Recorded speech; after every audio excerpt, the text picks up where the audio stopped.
Thank you, Mr. Chairman. I would urge you to reserve comment on what happened to Mr. Padilla until you get full information. In fact, I would urge all of my Republican colleagues to take a breath before you once again desperately run to bend the knee to Donald Trump and to Kristi Noem.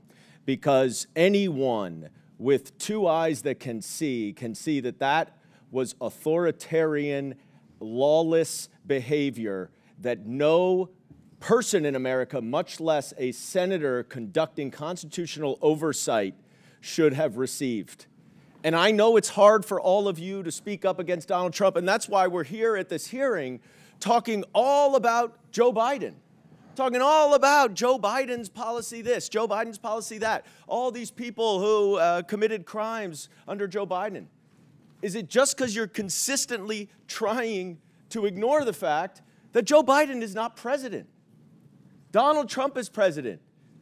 And what he's doing right now, which you all know, is he is going after people who are lawfully present. Now, I appreciate the governor's being here. I'm sorry you have to deal with this crap.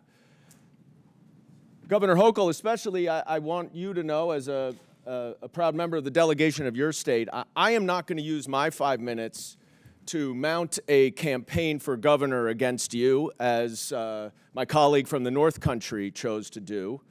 I will give you the opportunity to actually answer some questions, unlike she did. And I will allow you to explain exactly what the policies in New York are as it relates to cooperation between the state and federal agents. First of all, glad you're not running against me. Thank you. Secondly, I appreciate the opportunity to break through all the noise here today and to stop the talking points that keep mischaracterizing our policies in the great state of New York. New York is not a sanctuary or a haven for criminals.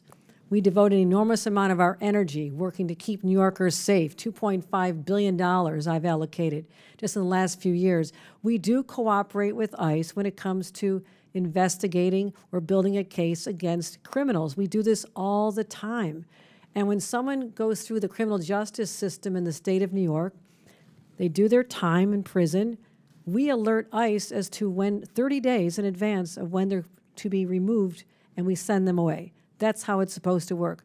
But what we do not do under our laws is divert our essential resources to protect everyday New Yorkers from crimes themselves and have that help ICE with civil immigration enforcement. That is their job. That is the federal government's job.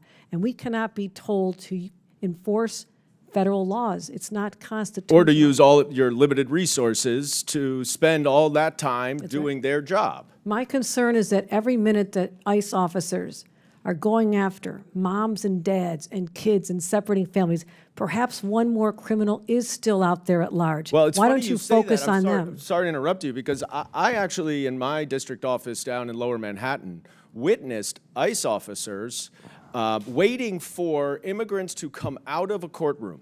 These are immigrants who have asylum applications.